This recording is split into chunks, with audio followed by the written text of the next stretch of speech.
प्रिय श्रोता बंधुओं, आज फिर से नया वीडियो नई जानकारी लेकर आपके सामने प्रस्तुत हुए हैं। प्रिय श्रोता बंधुओं, आज की जो हमारी कहानी है जो बड़ी ही ज्ञानवर्धक होने वाली है। आज हम इस कहानी में बताएंगे, यदि आपके घर में कबूतर आते हैं और आपके घर में अंडे देते हैं और आपके घर में आकर आवाज करते हैं तो इसका आपके घर में क्या प्रभाव पड़ सकता है। दोस्तों, यदि कबूतर आपके घर में अंडे देते हैं तो क्या उससे आपके घर में गरीबी आ सकती है या फिर आपके घर का नसीब खुल सकता है अथवा आपका भाग्य उदय हो सकता है। इन सब बातों को आप इस वीडियो के माध्यम से जानेंगे। प्रिय श्रोता बंधुओं, वीडियो में कही गई बातों को हमेशा पूरा सुना करें ताकि आपको संपूर्ण जानकारी प्राप्त हो सके। जो लोग आधा अधूरा कहानी सुनकर आगे बढ़ जाते हैं और आधा अधूरा ज्ञान हमेशा आप लोगों के लिए खतरनाक साबित होता है, इसलिए हो सके तो वीडियो के अंत तक बने रहें। कहानी शुरू करने से पहले जो दर्शक बंधु नए जुड़ रहे हैं उनसे हाथ जोड़ के निवेदन है कि हमारे YouTube चैनल को सब्सक्राइब कर दें, बेल आइकन को दबा लें ताकि आने वाली हर वीडियो सबसे पहले आप लोगों तक पहुंच सके और उस वीडियो से आपका फायदा हो सके। तो चलिए आइए देखते हैं वीडियो में आगे। दोस्तों, प्राचीन समय की बात है। एक नगर में एक मोहन नाम का व्यक्ति रहा करता था। उसका एक पुत्र भी था जो बहुत ही छोटा था और मोहन के घर में एक कबूतर का जोड़ा भी रहा करता था। परंतु मोहन की पत्नी उन कबूतरों से बहुत ही नफरत किया करती थी, लेकिन मोहन उन कबूतरों से बहुत ही प्रेम करता था। मोहन प्रतिदिन कबूतरों के लिए सुबह सुबह रोजाना दाना डालता, परंतु उसकी पत्नी तो कबूतरों से बड़ी ही नफरत किया करती थी। यही बात थी। इसी बात को लेकर वो समय समय पर मोहन से हमेशा झगड़ती रहती थी। तुम बेवजह इन कबूतरों को क्यों दाना पानी देते हो? यह हमें बिल्कुल भी पसंद नहीं है। आप यह काम करना छोड़ दो। प्रिय दोस्तों, पत्नी की ऐसी बातों को सुनकर मोहन अपनी पत्नी को समझाता है, ये सभी जीव जंतु भगवान का ही अंश हैं। प्रिय, तुम समझने की कोशिश करो। इन सब के अंदर भगवान निवास करते हैं। ऊपर वाले ने जितने भी जीव जंतु बनाए हैं वो सभी इंसानों को दुआ देते हैं। ये किसी को बद्दुआ नहीं देते। ये हमेशा हमारे लिए दुआ करते रहते हैं। इसीलिए इन परिंदों की देखभाल करना भी हमारी जिम्मेदारी है। जो लोग परिंदों को दाना पानी डालता है उनका भाग्य भी साथ देने लगता है।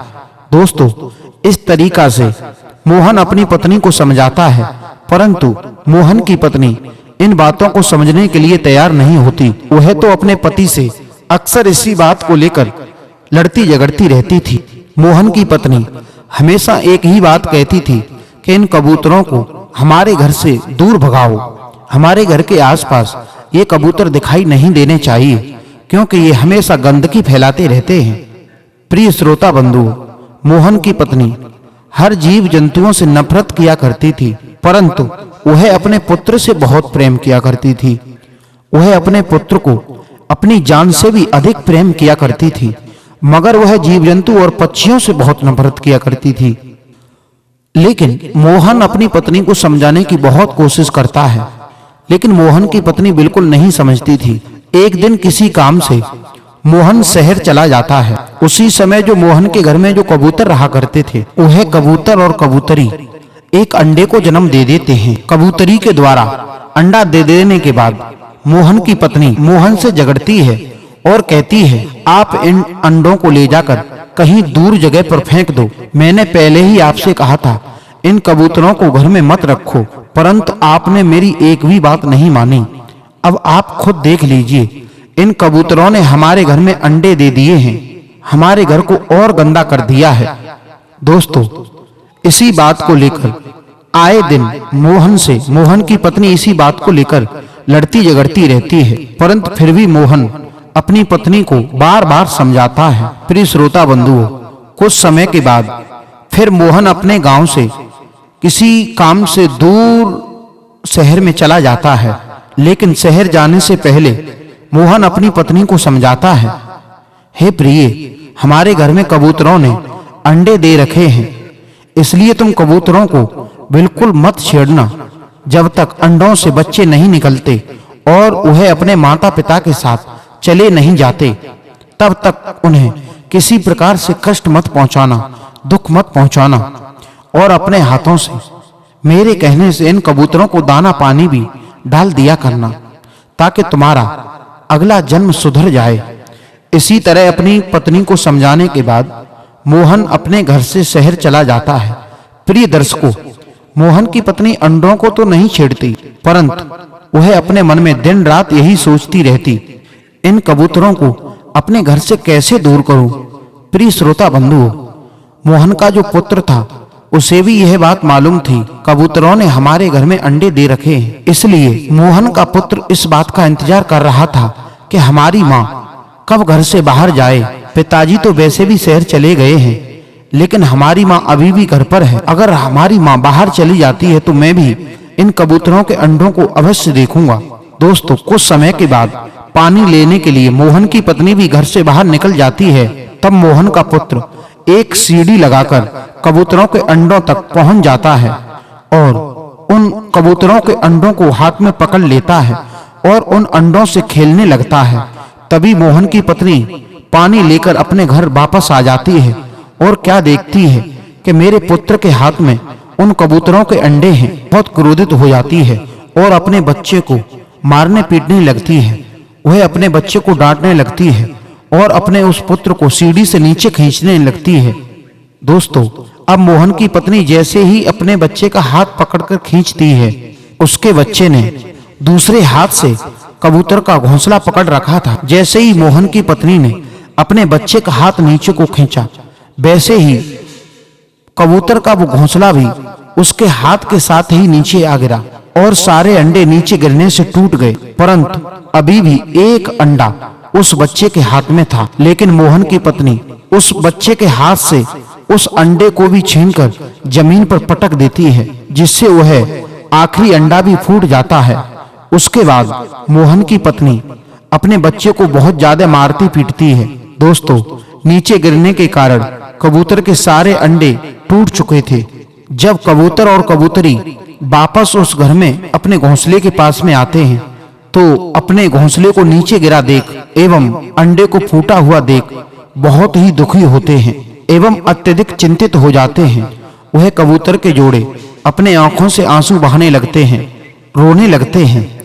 लेकिन दोस्तों, वह तो एक बेचारे पक्षी हैं, बेजुबान हैं, करें तो क्या करें। उसी समय मोहन शहर से वापस घर आ जाता है, तो मोहन देखता है कि उसका बेटा रो रहा है। यह देखकर मोहन अपने बच्चे के पास में जाता है और अपने बेटा से पूछने लगता है, बेटा, आखिर तुम क्यों रो रहे हो? क्या बात हो गई है? इसके बाद मोहन अपनी पत्नी के भी पास जाता है और पत्नी से पूछने लगता है कि आखिर यह बच्चा क्यों रो रहा है। तब मोहन की पत्नी कहती है कि मैंने पहले ही कहा था कि इन कबूतरों को घर से बाहर कर दो। आज देखो, इस बच्चे ने कबूतरों के अंडों को पकड़ लिया था, इसी वजह से मैंने इसे मारा है, इसीलिए यह रो रहा है। प्रिय श्रोता बंधु, मोहन जब कबूतरों के अंडों को देखने के लिए जाता है, तो वह देखता है कि कबूतर के सारे अंडे जमीन पर टूटे हुए पड़े हैं, घोंसला भी चारों तरफ बिखरा हुआ पड़ा है। यह देखकर मोहन बहुत दुखी हो जाता है और उसकी आंखों से आंसू निकलने लगते हैं और फिर से अपनी पत्नी के समीप आता है और अपनी पत्नी से कहता है, क्या तुमने कबूतर के सारे अंडों को तोड़ दिया? क्या उनके घोंसले को उजाड़ दिया? अब कबूतर हमें अवश्य ही बद्दुआ देंगे, उसका परिणाम हमें भुगतना ही पड़ेगा। अब उसे कोई रोकने वाला नहीं है। प्रिय श्रोता बंधुओं, यह बात यदि पूर्ण हो जाती है। कुछ समय बीत जाने के बाद मोहन फिर से शहर जाता है। मोहन के शहर जाने के बाद उसका पुत्र बीमार हो जाता है। अब मोहन की पत्नी अपने बच्चे का इलाज करवाने के लिए इधर-उधर घूमती है। मोहन की पत्नी सोचने लगती है, कल तक हमारा बेटा बिल्कुल स्वस्थ था, लेकिन अचानक इसे क्या हो गया।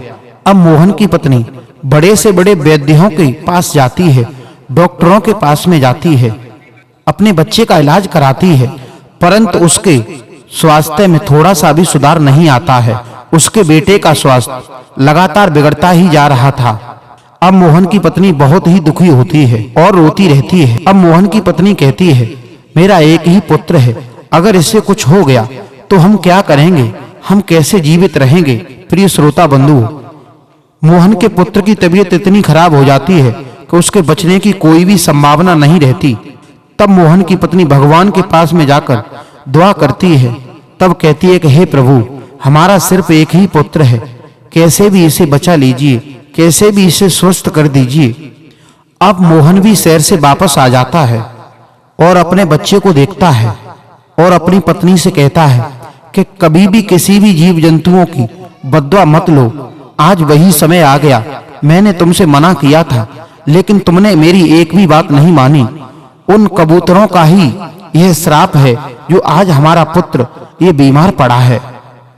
तुमने कबूतरों के बच्चों को संसार में आने से पहले ही मार दिया है, इसी कारण यह संकट आज हमारे सामने पर आ गया है। दोस्तों, अब मोहन की पत्नी दिन रात भगवान से प्रार्थना करती है और अपने बच्चे को ठीक होने की दुआ करने लगती है, परंतु ऐसा लग रहा था कि मानो भगवान तक उसकी आवाज पहुंच ही नहीं रही थी, क्योंकि उसने अपने जीवन में बहुत सारे पाप किए थे। प्रिय श्रोता बंधु, मोहन के बच्चे की हालत और भी ज्यादा बिगड़ जाती है। तब मोहन भी भगवान की पूजा और आराधना करने लगता है।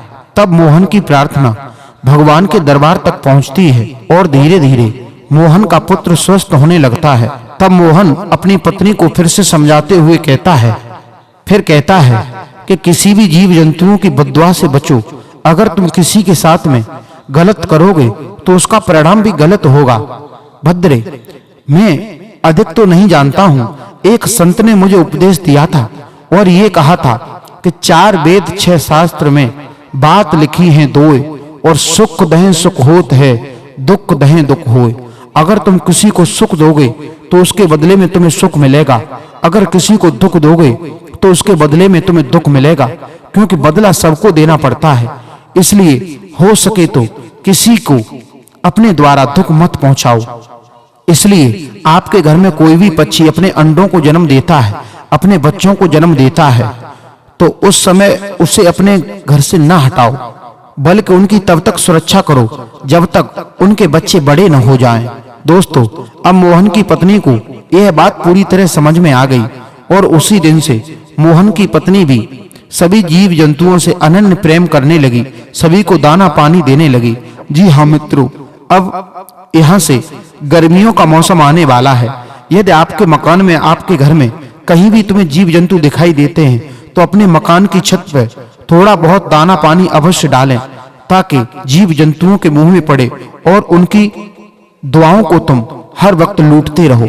सभी मित्रों को राधे राधे, जय श्री कृष्णा। आइए मिलते हैं किसी नई वीडियो के साथ।